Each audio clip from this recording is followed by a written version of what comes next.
19 minutes after 11 o'clock, I'm going to tell you that I really haven't paid a whole lot of attention to the Koreas until Gangnam Style came out.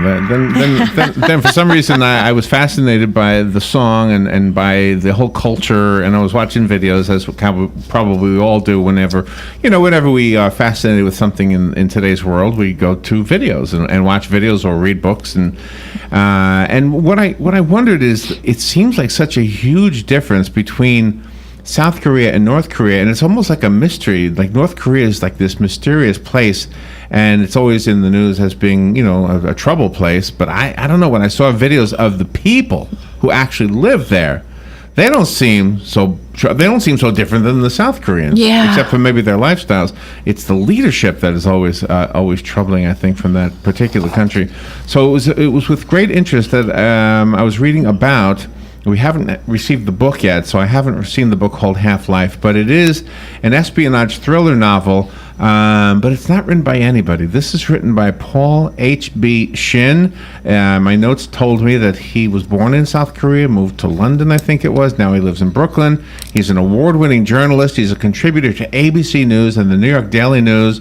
And I'm so fascinated by this, and so we're just going to say good morning, and what an honor to have Paul Shin on our show. Good morning, Paul. Good morning. Thanks for having me on. You're welcome. Where are you, in Brooklyn right now? I'm actually in New York City. In the city, okay. In Manhattan. Yeah, in Manhattan. Yeah. Thank you. See, I knew that. See, I knew the difference. See, see, when you don't live in New York City, you call all the boroughs New York City, right? But when you live there, Manhattan is New York City. So, that's right. Tell me about how old were you before you moved out of South Korea? So my dad was working for a company that sent the whole family. Well, it stationed him in London when I was young.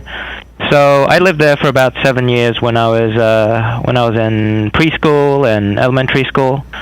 So those were pretty formative years for me. And may I ask when that was approximately? Was it the 70s, 80s, 60s? That was the 70s. In the 70s, okay. Yep. And if you were to go back there now, maybe you have, I don't know, is it different now than it was in the 70s? I mean, the 70s was only 20 years after the war, so... Yeah, that's right. Well, in terms of England, it's definitely changed a lot, and in terms of South Korea, it's radically different. For South Korea, every time I go back, whether it's 5 years or 2 years, it changes so quickly that some parts of the city are almost unrecognizable. Wow. So Half-Life, give us the thumbnail sketch. I do have somewhat of a description here, but I want you to tell me. What's the book about? So the story is set in 1997, and what was going on in 97 was a devastating famine in North Korea. And this famine was so severe that it was actually shaking the foundations of the ruling class, and to such an extent that there were a number of very high-profile defections in 1997, including the guy who is credited with sort of the guiding principle of North Korea, which is a principle called juche, which means self-reliance. And when this guy defected in 1997, one Western journalist likened it to a Thomas Jefferson or a James Madison defecting to King George. It was that momentous of a defection, yep. And in my notes it says Han Chol Soo. Is that the person we're talking about?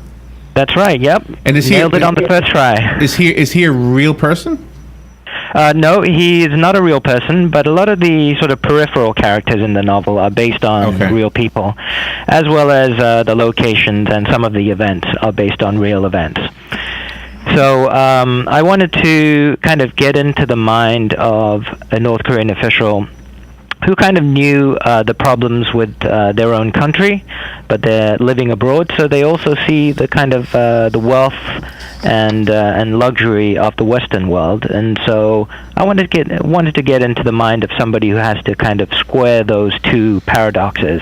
He lives in this really impoverished country, but yet he knows that this kind of outside world exists. So how does he square those two things? Wow. And does I don't know if jealousy is the word, but I mean, does the desire to have what he does not have, does that affect him at all? Yeah, sure thing, and it's actually central to one of the themes in the book. And so what gets the whole story going is that this North Korean diplomat, who also happens to be a nuclear scientist, he is based in New York City, and his wife happens to run away with their newborn child while they're based in New York City. So he has to go chasing after them because he has to find them before his bosses find out. Otherwise, it could mean real trouble for him and his entire family. So she felt threatened then to be with him. Not only threatened, but disillusioned, because I think one of the central things is that when you have to kind of live that lie your entire life, it can be very fatiguing. So she couldn't stand it anymore. So she basically runs away. She runs away to be away from him, or to embrace... To be away from him, but also to be away from having to live that lie. So she happens to be in the U.S. at the time, so she takes that opportunity. Oh my gosh! And she runs away. So the story takes place with him trying to find her. So easily. And in fact, I'm saying it could easily happen. It probably has happened, right? Mm-hmm. Well, interestingly enough, just a couple months ago, even though my novel is based in 1997. Earlier this year, there was a number 2 guy, a North Korean diplomat based in London, and he actually defected with his family. So these themes keep on reoccurring, and there's some really fascinating videos on YouTube of him giving speeches to local officials, and there's also a local communist party in London. So he was an invited guest, and there's this really tantalizing glimpse of him sort of defending the North Korean regime before this audience of fellow communists. Well, see, this is what I wonder about. I wonder if in your novel you've incorporated political commentary. Definitely it's in there, but of course my priority was to make the story entertaining. Right. But yes, those themes definitely do run through the novel, the political commentary. I'm sure I'm not alone in wondering this, if sometimes some of the countries in this world that look at the wealthier countries and wish they could be like that, somehow blame the wealthier countries for their poverty, instead of just trying to copycat what they've done. I think China is a great example of a country that says, you know what, we don't have to be third world. Look at them now. I mean, they've got big cities, and South Korea is a perfect example, actually.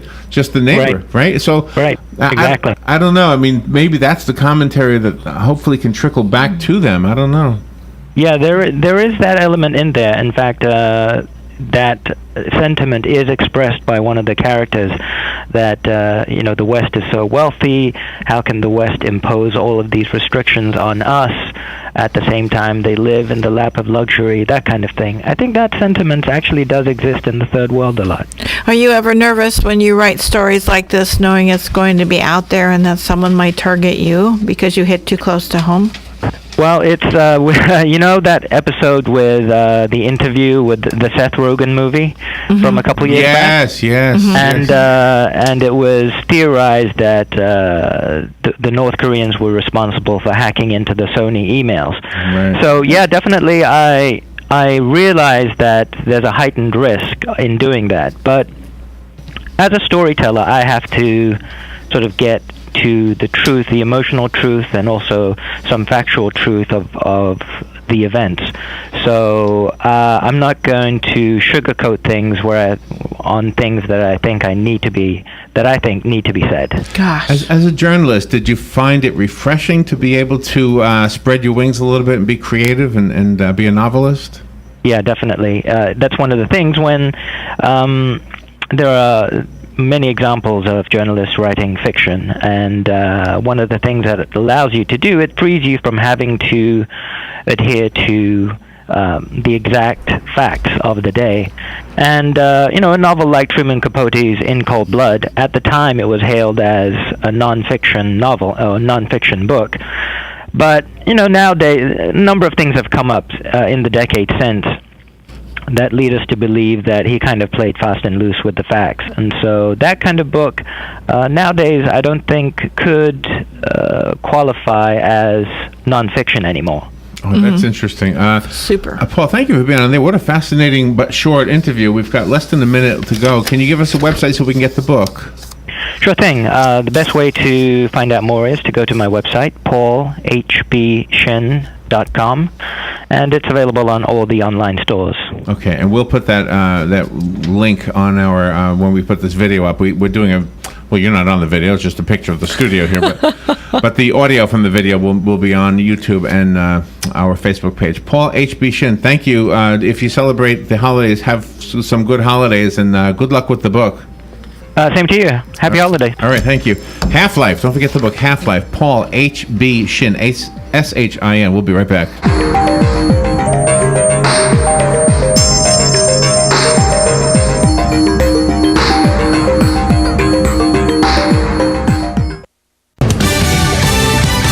Fox News Radio, I'm Lillian Wu. Donald Trump continues to take swings at what he calls the dishonest media as conflicting reports surface about an on-again, off-again meeting. Mr. Trump was supposed to meet with editors, reporters, columnists, and the publisher of the New York Times today.